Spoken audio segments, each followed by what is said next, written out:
Parkour is an essential element of any Assassin's Creed game, considering it was basically the single biggest selling point of the series at its inception. The parkour of the series has seen highs and lows, missed potential and perfect balances, but which one is the best and which one is the worst?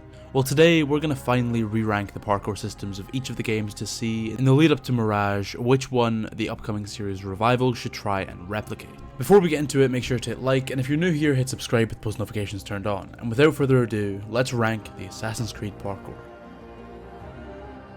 Coming in at an unsurprising last spot are the games that for all intents and purposes don't even have a parkour system. Instead, Origins introduced us to a new and hugely unimproved climbing system that simplified the game's movement down to holding down a single button and moving forward, without a dedicated free jump button and next to no control over the speed of your movement.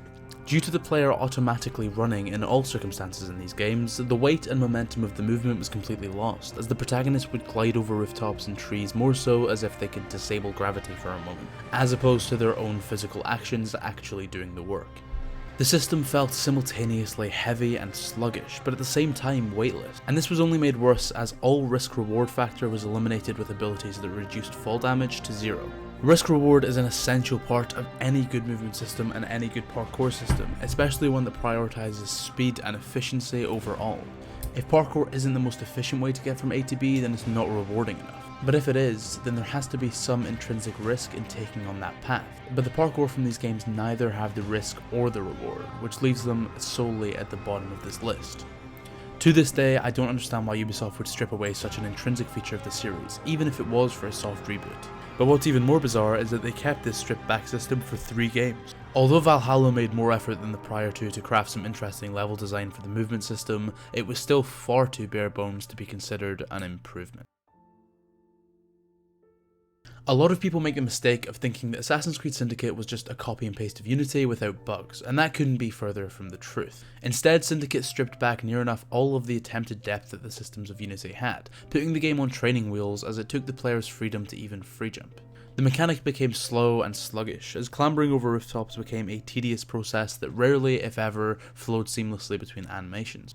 This devolution of the system probably came as a result of a complete lack of focus on parkour and development, as the world of 19th century London was immediately identified as a pretty inconvenient setting for parkour, with massive streets separating the high buildings, and instead of adapting their game design to encourage parkour, it was entirely neglected in favour of a Batman Arkham style rope launcher, which, if it isn't immediately obvious, doesn't fit within the gameplay identity of Assassin's Creed in the slightest. Like every aspect of the game, Syndicate could have built on Unity here, but instead it just pretended it didn't exist. The colonial era of Assassin's Creed was an interesting one, as it saw the first major divergence from the established gameplay mechanics of the series. As the games transitioned into an animation-based approach, we saw certain systems get stripped back and simplified, and parkour was one of the first, with the snap targeting becoming more powerful and the high and low profile buttons becoming less precise and punishing, by extension removing the control of the player. That being said, the games did still retain some of the essential elements of the classic ACIII system, side ejects, back ejects and cancellations to name a few. And they introduced us to vaults which, although they're a passive gameplay system, are pretty cool to do.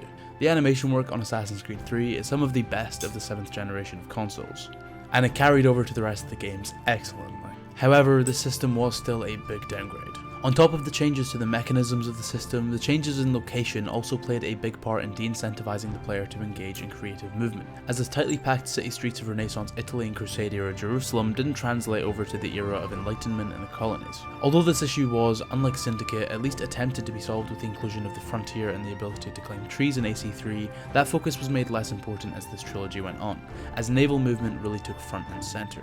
Although the system is still based on the mechanics foundation, its simplification and lack of focus leaves it as the bang average parkour system from these games.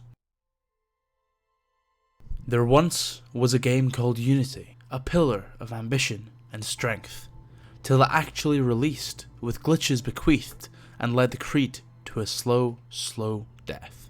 As we all know by now, Assassin's Creed Unity is but a monument to just missing the bar, and in terms of gameplay, parkour was its greatest achievement in this respect. The parkour system of Unity looked to be a revelation, a mechanically sound system crafted from the ground up that was to bring about a new era of parkour in games. And it almost got there. Ironically, Unity provides by far the most realistic parkour mechanic in any game ever, but that mainly comes down to its insistence on planning and practice. In real life, parkour athletes meticulously plan out their routes, and in Unity, if you plan on successfully completing a successful and seamless parkour run, you first need to find a bit of level design that allows for it, and then plan it multiple times to perfect the input. The introduction of Parkour Up and Parkour Down as direct controls were incredible in this regard, as they suddenly expanded out the variety and possibilities of these planned runs, giving the player more freedom and access than ever across 3 dimensions of movement, and with the endless myriad of animations, the parkour experience it provided encapsulated everything that players sought out from that fantasy. However, nothing is perfect, and that especially goes for Unity. The reason the system has fallen from top space is down to one major factor: consistency.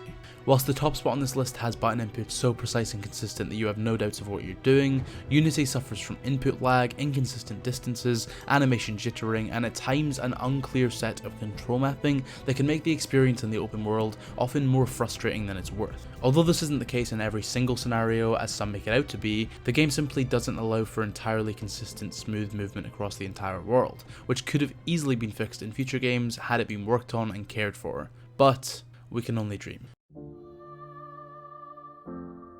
Oh wow, Bonfire of the Vanities is playing at the end of a ranking video? How original. Of course, the best parkour in this franchise undoubtedly goes to the original system, built in ACIII on the principles of button discipline, precision, and consistency. If you learn the parkour systems in these original games, you have complete, unfiltered control of Altair and Ezio as they leap through the world, with jump consistency lending itself to predictability, and the inputs of mechanics like the side eject, back eject, parkour down, and grab back allow for speed, agility, and variability. Yes, each of the 4 games have unique elements to them. ACIII has the vault, ACIII makes climbing quicker, Brotherhood has horseback maneuvers, and Revelations has the hook blade, but the mechanics that underpin all of these visual moves are functionally consistent throughout. The games allow the freedom to truly free jump without the snap targeting doing all the work for you, meaning there is a genuine level of risk reward that can be felt in every leap, as you're forced to risk falling to your death in exchange for reaching your target as efficiently and satisfyingly as possible. Both the player's intrinsic and extrinsic motivations are tapped into, as opposed to Unity, which focuses on the former, or AC Syndicate, which focuses on the latter. Classic AC always had a reason for everything it did, and the parkour plays into that, as each of the games understand why the mechanic is incorporated, and is adjusted to make it even better. The cities of Acre, Damascus, Jerusalem, Florence, Romagna, Tuscany, Venice, Rome, and Constantinople all provide slight differentiations to their level design to create different challenges and things to think about, whilst all prioritizing the mechanic as a means to move around the world. The games allow for planned parkour routes and improvised ones, and each provides the feeling of completion and reward for doing so. And perhaps most importantly, the system always works the way it's supposed to. And that is why Classic ACIII has the best parkour in the series. But as always, that is just my opinion, and I'm sure people will disagree with me, so if you do, let me know why in the comments down below. If you enjoyed the video, make sure to hit like, and if you're new here, hit subscribe with post notifications turned on. And with all that being said, I've been Joe, aka Found Scarab, and I will see you in the next one.